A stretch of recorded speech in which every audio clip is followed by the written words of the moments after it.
Amada igreja, eu quero convidá-los nessa noite a abrir suas Bíblias em Mateus capítulo 8, verso 14 em diante. Mateus capítulo 8, verso 14 em diante. Você que trouxe a palavra de Deus, eu sei que Deus tem algo tão maravilhoso para falar contigo nessa noite, e que você possa realmente abrir o teu coração a Ele. Mateus capítulo 8, verso 14 até o 17. E Jesus, entrando na casa de Pedro, viu a sogra deste jazendo com febre, e tocou-lhe na mão, e a febre a deixou. E levantou-se e serviu-os. E chegada a tarde, trouxeram-lhe muitos endemoniados, e ele com a sua palavra expulsou deles os espíritos e curou todos os que estavam enfermos, para que se cumprisse o que fora dito pelo profeta Isaías, que diz: Ele tomou sobre si as nossas enfermidades e levou as nossas doenças. Pai, essa é a tua palavra, Senhor, palavra poderosa, viva e eficaz, que no hoje fala conosco de uma forma tão poderosa. Sabemos, ó Deus, que tudo que outrora foi escrito para o nosso ensino foi escrito, e que nessa noite a eficácia da tua palavra, Senhor, possa ser manifesta no nosso meio, em nome de Jesus. Amém. Amém, igreja. Amém. Glória a Deus. O tema de cura dispensa apresentações. Não precisa dizer o quanto esse tema de cura, de milagres e maravilhas é abundante nas Escrituras. O Salmo de Davi, o Salmo 41, no verso 13, ele diz assim: Adonai os sustenta no leito de enfermidade, e quando caem doentes, tu os restaurarás.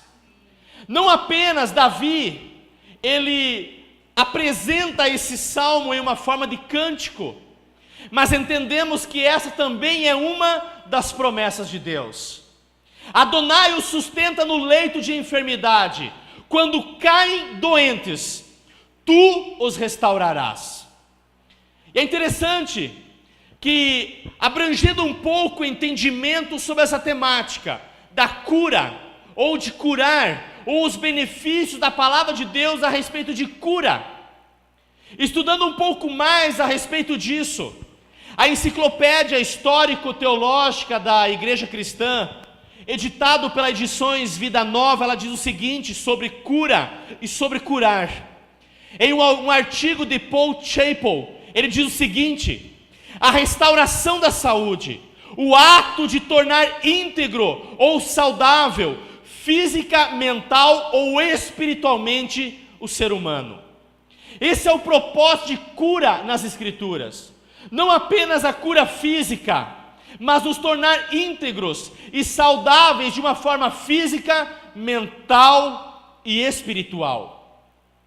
E nós sabemos que quando o pecado entrou no mundo, quando o pecado, através de Adão, através de Eva, entrou neste mundo, desorganizou todo o ato perfeito criativo de Deus.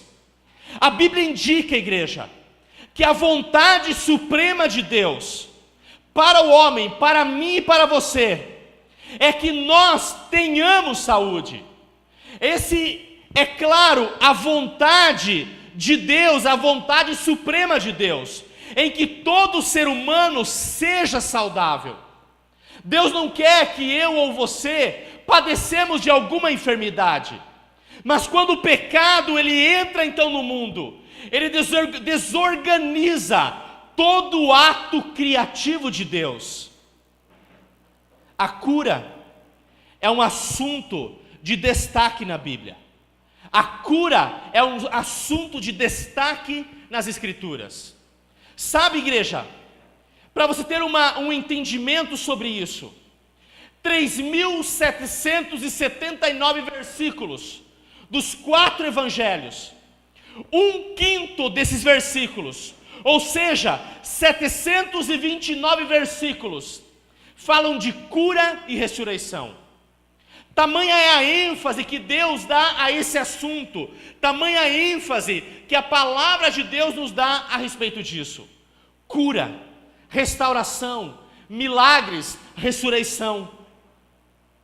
A enfermidade, e é bom nós entendermos isso, a enfermidade, ela é curada pela intervenção sobrenatural de Deus, com ou sem os meios humanos. A enfermidade é curada pela intervenção sobrenatural de Deus, com ou sem os meios humanos. Deus, em Êxodo 15:26, ele se intitula como Yahvé ou Adonai Rafá, que significa eu sou o Senhor que te cura, eu sou o Senhor que te sara. O Salmo 103, verso 3, nos ensina claramente que Deus cura todas as enfermidades, que Deus, ele é soberano, ele tem poder para curar todas as enfermidades, e nós sabemos que Deus é poderoso para isso, somente Ele pode curar. Eu não posso dizer, igreja, que Deus vai te curar, mas eu posso dizer que Ele pode te curar, porque se eu disser que Deus vai te curar, aí eu me coloco no lugar de Deus. Se eu disser aqui no púlpito que Deus vai te curar, aí eu entro na mente de Deus, eu entro na transcendência de Deus, eu entro na presciência de Deus, e eu não posso dizer isso. Mas eu posso dizer que Deus, ele tem poder para te curar, que Deus, ele pode te curar. Isso é certo pelas Escrituras. E o Salmo 103, no verso 3 que eu falei, ensina claramente que Deus cura todas as enfermidades. Há poder para Ele curar todas as enfermidades. A enfermidade, ela é a consequência de uma natureza universalmente corrupta do homem, provocada, claro, pelo pecado original. A humanidade, ela tornou-se naturalmente vulnerável à doença. De quem é a culpa da doença? Aquela questão toda, em Lucas 13, capítulo 13, verso 16, e também em Mateus capítulo 12, verso 22 ao verso 28, coloca a enfermidade em um estreito relacionamento a Satanás. Mas eu não posso afirmar que toda a enfermidade está associada a demônios. Por mais que naqueles textos bíblicos nos dá a entender, nos coloca, ou nos dá um entendimento que coloca Satanás em um estreito relacionamento com Satanás, mas eu não posso, de forma alguma, dizer que toda a enfermidade é obra de demônios. Não posso dizer isso. Em tudo isso, a Bíblia diz que Jesus veio na plenitude dos tempos, que Jesus, ele veio para desfazer as obras do diabo, e que nele, em Jesus, nós somos feitos uma nova criação. Sabe, igreja, Deus cura a quem Ele quer curar. E aqui poderia você pensar assim, dizer: pastor, mas e então? Se Deus cura a quem Ele quer curar, por que que eu ainda não fui curado? Quer dizer que Deus não quer me curar?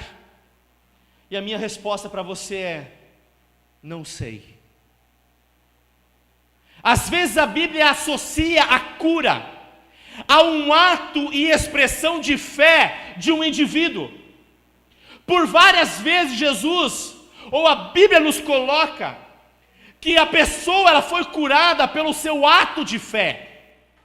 Mas também a Bíblia nos mostra que pessoas foram curadas, milagres aconteceram sobre aquela pessoa, apenas porque Deus é o autor da vida.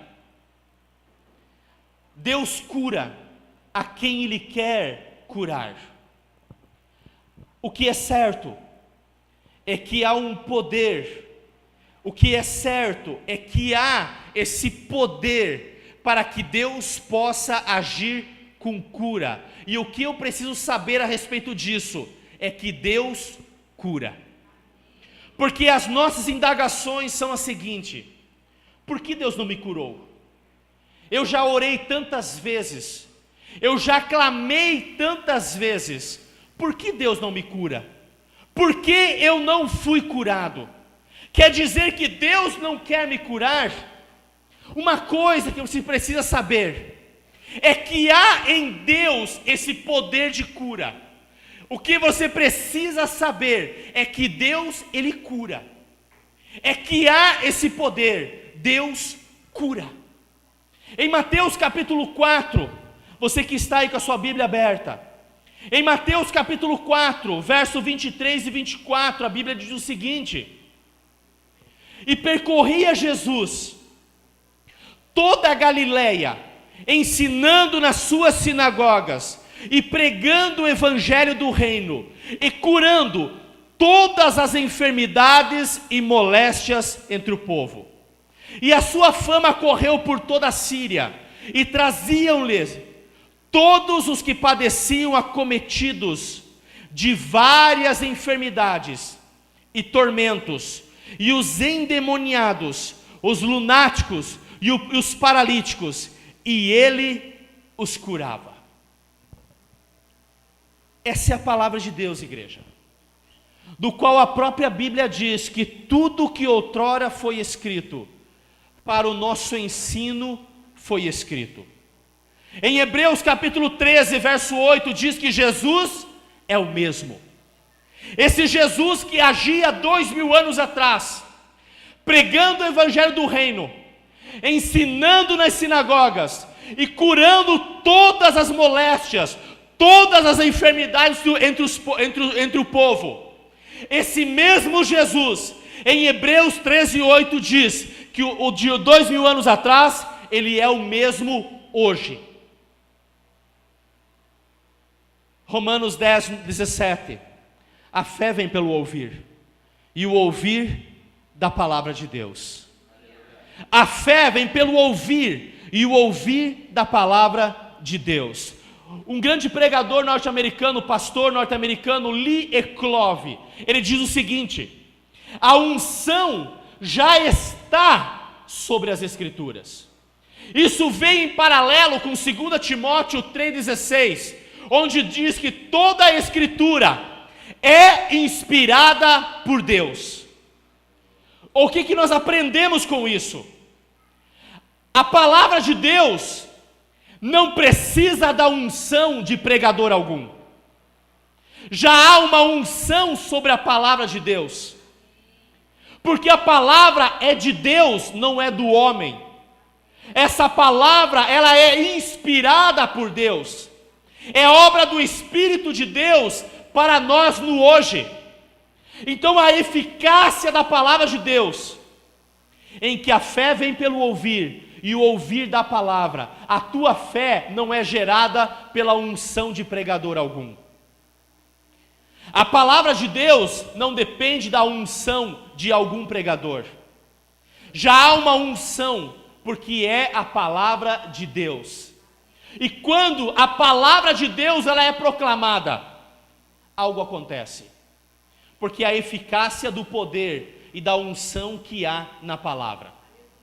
A fé vem pelo ouvir da palavra de Deus.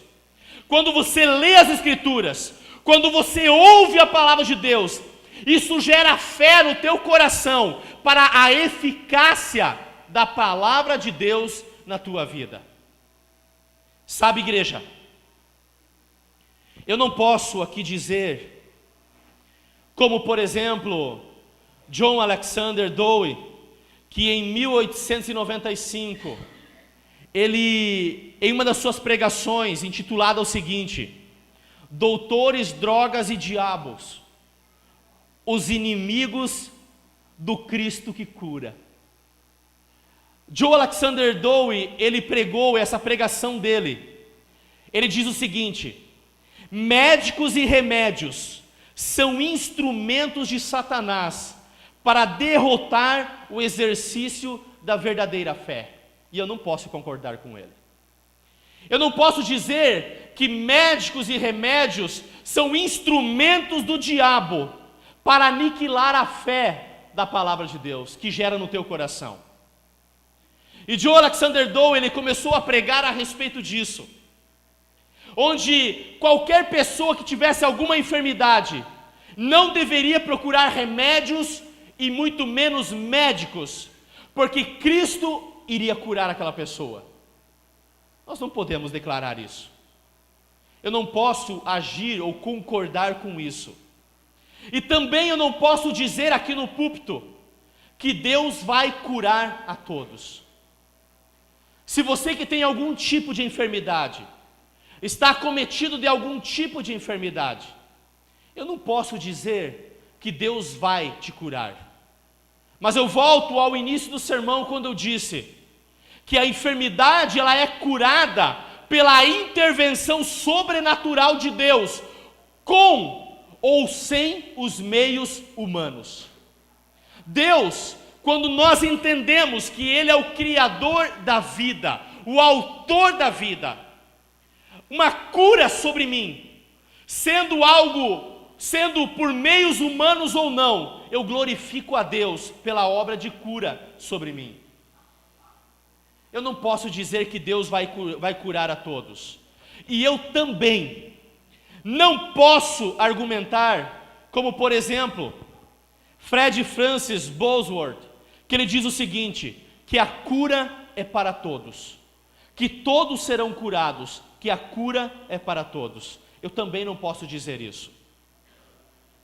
Nós olhamos para a Bíblia e vemos que a missão de cura de Jesus, ela continuou pelos apóstolos e também pelos 70. Jesus, a Bíblia diz que Ele curou a todos. A todos, no caso, que chegaram a Cristo, foram curados das suas enfermidades. Texto no seu contexto. E em João capítulo 14, verso 12, presta atenção nisso.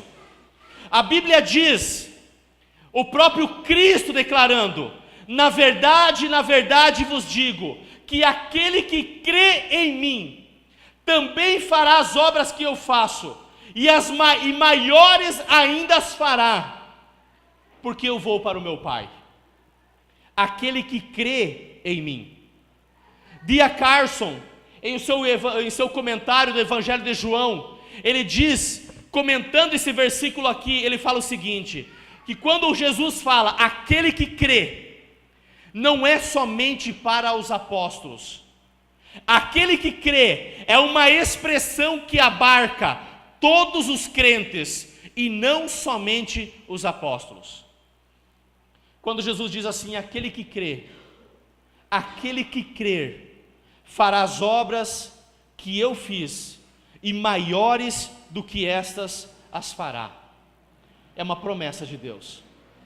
Em Marcos 16, Jesus diz assim, antes de ser assunto ao céu, Ele diz o seguinte, de forma definitiva, depois de 40 dias, estando com os discípulos, Ele dá essas últimas declarações, e fala assim, quem crer e for batizado será salvo, mas quem não crer será condenado. E estes sinais seguirão aos que crerem. E eu pergunto para você, você crê em Jesus? Olhe para a pessoa do teu lado e pergunte para ela, você crê em Jesus?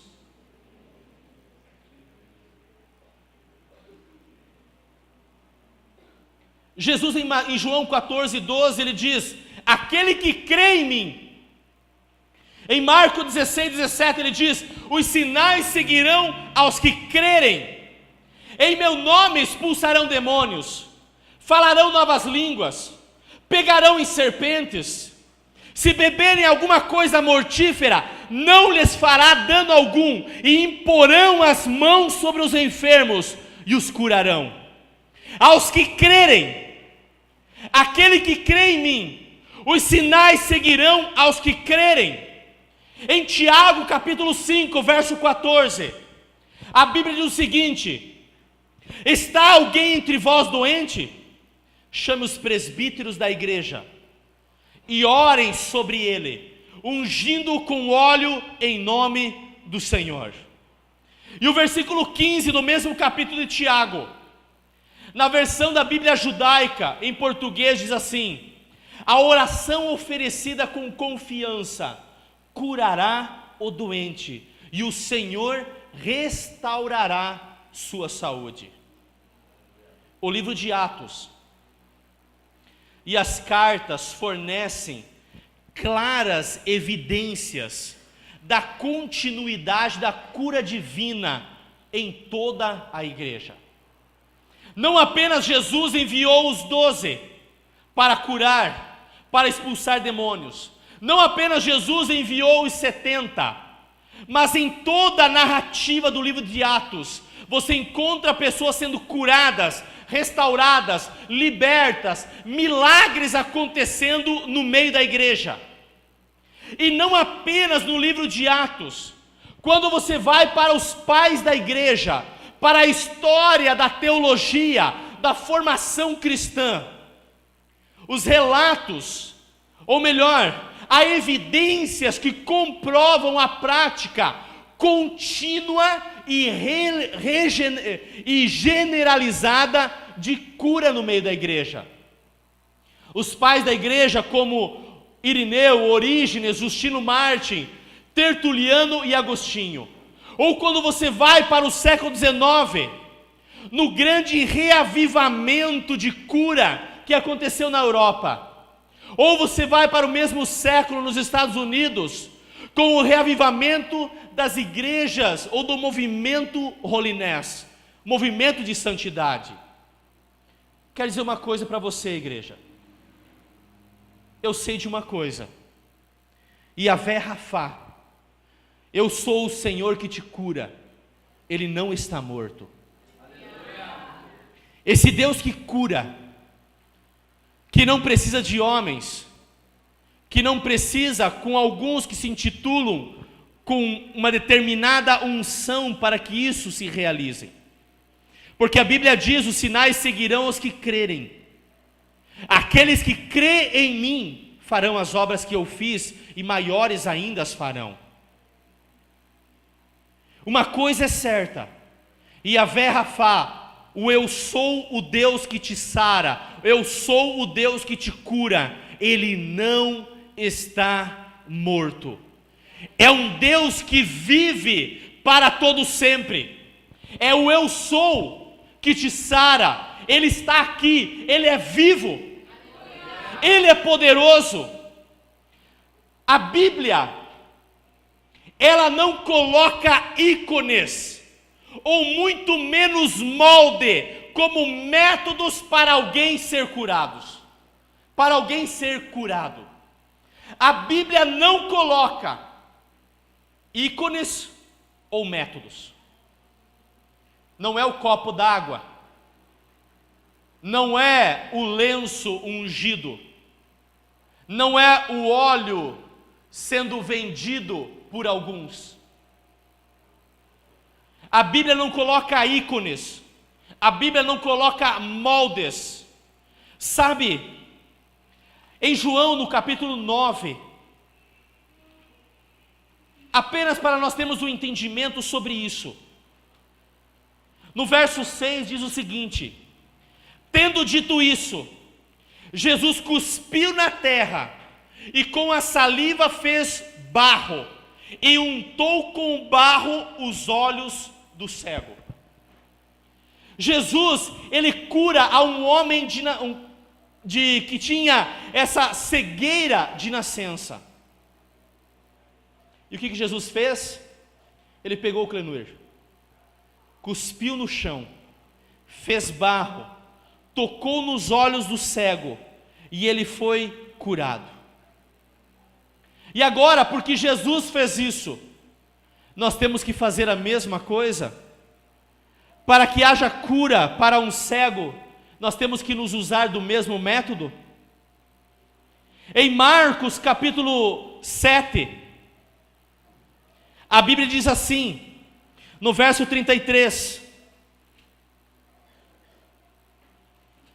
Marcos capítulo 7, versículo 33, e tirando-o à parte dentre a multidão, pôs-lhe os dedos nos ouvidos, e cuspindo, tocou-lhe na língua. Aqui Jesus ele cura um surdo e gago em Decápolis.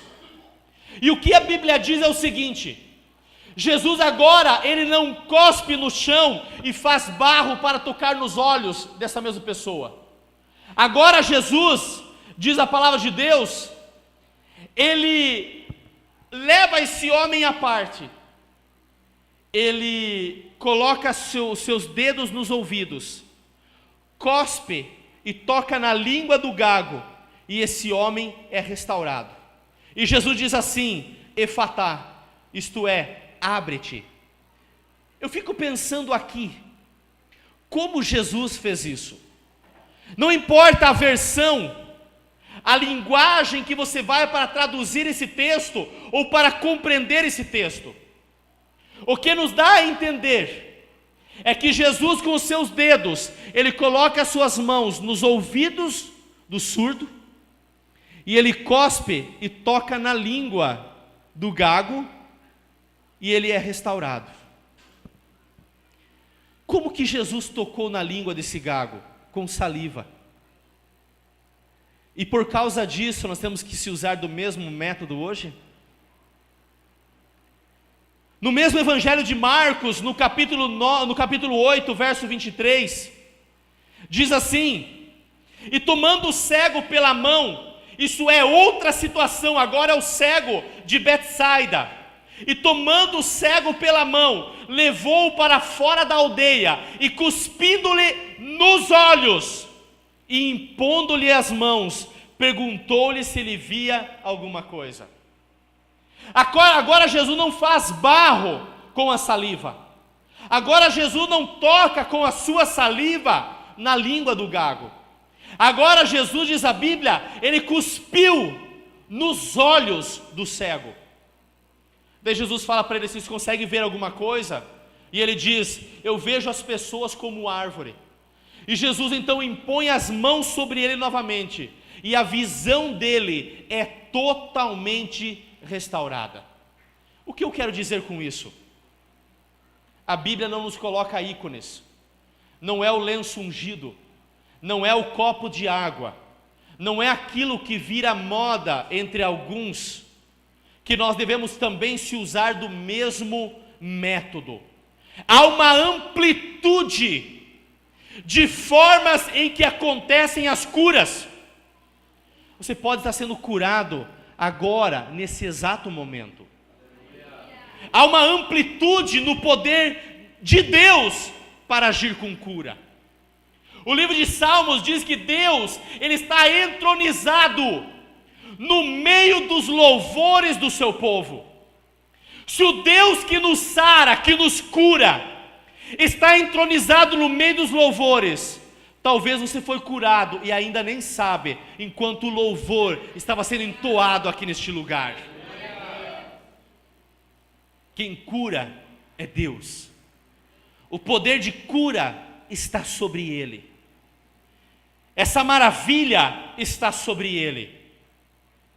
Por que há amplitude de formas para alguém ser curado? Por quê? Para que através de Jesus, Deus somente receba toda a honra e toda a glória, e que somente nele nós possamos entender que há a primazia de poder. Em 2 Coríntios, capítulo 2, verso 17, a Bíblia diz, porque nós não estamos como tantos outros estão. Preste atenção nisso.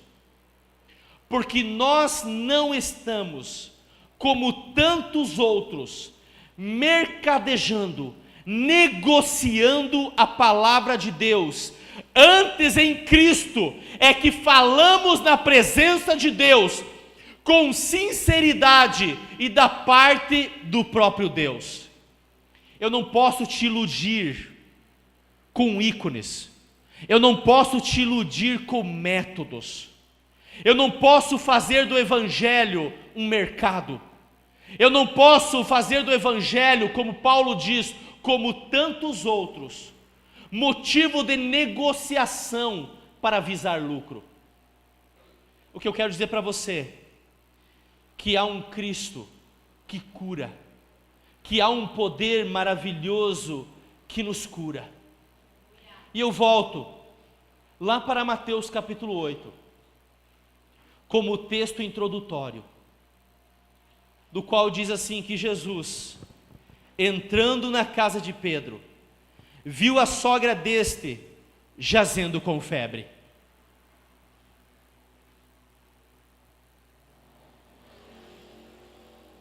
Jesus entrando na casa de Pedro, viu que a sogra de Pedro estava com febre. É interessante que D.A. Carson, também no comentário de Mateus, ele diz que na época, a febre talvez fosse provocada pela malária, e ela era considerada uma doença, não apenas um sintoma. Mas o que é interessante nesse versículo 14? Jesus entrando na casa. Eu quero dizer uma coisa para você, que o próprio Cristo disse, que aonde estivesse dois ou mais falando o nome dele, ali ele estaria. Ele disse assim: eis que estou convosco todos os dias, até a consumação dos séculos. Assim como Jesus há 2000 anos atrás entrou na casa de Pedro, onde a sogra deste estava com febre, eu quero dizer para você uma coisa, que o Jesus, o mesmo Jesus, ele está aqui nessa noite, e ele está vendo o que acontece contigo, ele está vendo o que se passa contigo. E o que o texto diz? Ele vendo, ele viu, ele está vendo a tua situação, ele sabe o que acontece contigo. E a Bíblia diz que ele tocou-lhe na mão dela, tocou na mão dela, e a febre a deixou, e levantou-se e os serviu. Sabe por que Jesus tem te tocado? Para você servir. Sabe por que Jesus quer te tocar ainda nessa noite, aqui nesse lugar? Já tem te tocado e quer te tocar para você servir. É um entendimento muito mais amplo de reino. Daí a Bíblia diz que chegando à tarde, trouxeram-lhe então muitos endemoniados, e ele com a sua palavra, basta uma palavra que venha do trono de Deus nessa noite, para que você seja transformado, para que a tua história, ela venha mudar de rumo aqui nessa noite. E com a sua palavra, expulsou deles os espíritos, e curou todos os que estavam enfermos. Sabe por que isso? Mateus não deixa esse relato histórico em vão, e ele diz assim: é para que se cumprisse. É para que se cumprisse o que fora dito pelo profeta Isaías, lá em Isaías capítulo 53, ele tomou sobre si as nossas enfermidades, ele, do qual pelas suas pisaduras nós fomos sarados, é nele, ele tomou sobre si as nossas enfermidades e levou as nossas doenças. Você crê nesse Deus? Você crê nesse Senhor? Você crê que Deus, Yahvé Rafá, Ele está vivo? Você crê que Jesus, conforme a palavra dele mesmo, Diz que onde estivesse dois ou mais, Ele estaria. Você crê que Ele está aqui neste lugar? Eu quero te convidar a você ficar de pé.